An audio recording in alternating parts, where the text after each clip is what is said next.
குருவடிகளே சரணம். Hello friends and viewers, எல்லாருக்கும் வணக்கம். மகான் திருமூலர் அவர்கள் அருள் செய்த திருமந்திரம் பாடல்களில் 4ஆம் தந்திரத்தில் அசபை என்ற தலைப்பில் சொல்லப்பட்டிருக்கும் பாடல்களும் அதற்கான விளக்கமும் பார்த்துட்டு இருக்கோம். இப்போ நம்ம பார்க்க போற பாடல் 891. பேரின்பத்தில் திளைக்கலாம் ஆமே சிவங்கள் அகார உகாரங்கள் ஆமே பரங்கள் அறியா இடம் என ஆமே திருக்கூத்து அடங்கிய சிற்பரம் ஆமே சிவகதி ஆனந்தம் ஆமே.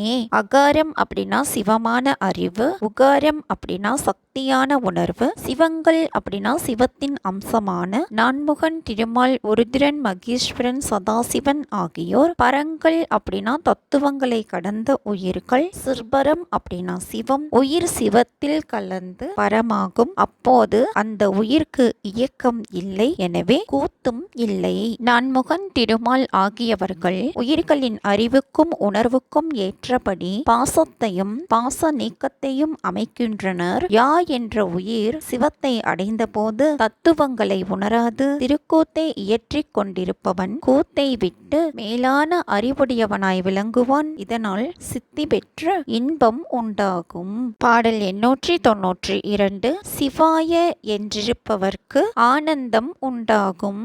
ஆனந்தம் 3 அறிவு 2 1 ஆகும். ஆனந்தம் சிவாய அறிவார் பலர் இல்லை. ஆனந்தமோடும் அறிய வல்லார்கட்கு ஆனந்த கூத்தாய் அகப்படுந்தானே.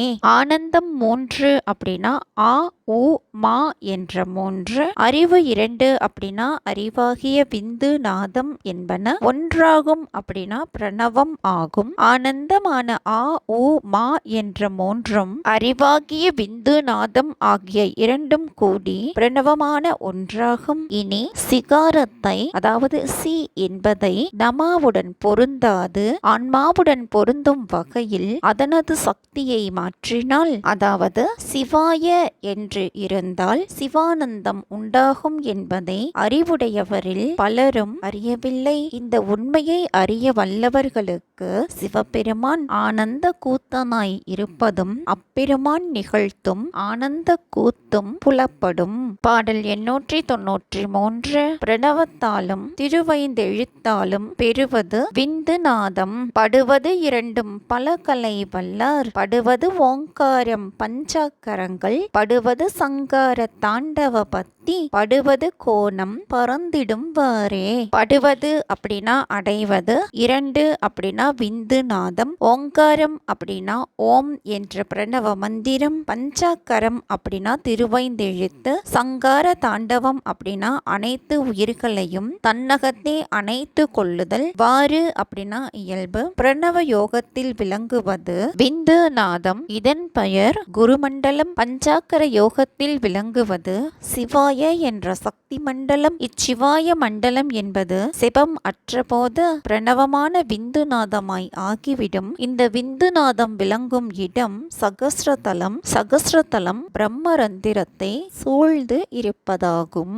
நூல்கள் பலவற்றை கற்று உணர்ந்தவர் விந்துநாதம் என்பனவற்றை பெறுவார்கள். பிரணவம் அல்லது திருவைந்தெழுத்து என்பதை கொண்டு விந்துநாதம் விளங்கும் குருமண்டலத்தை அடையலாம். இதனை விளக்குவதே சங்கார தாண்டவம் என்பது. இது விந்து திரிகோணம் என மொழியப்படுகின்ற சகஸ்ரதலத்தில் விரிந்து விளங்குவதாய் உள்ளது. இதுதாங்க இந்த பாட்டோட பொருள். மீண்டும் 894வது பாடலில் சந்திக்கலாம். தேங்க்யூ.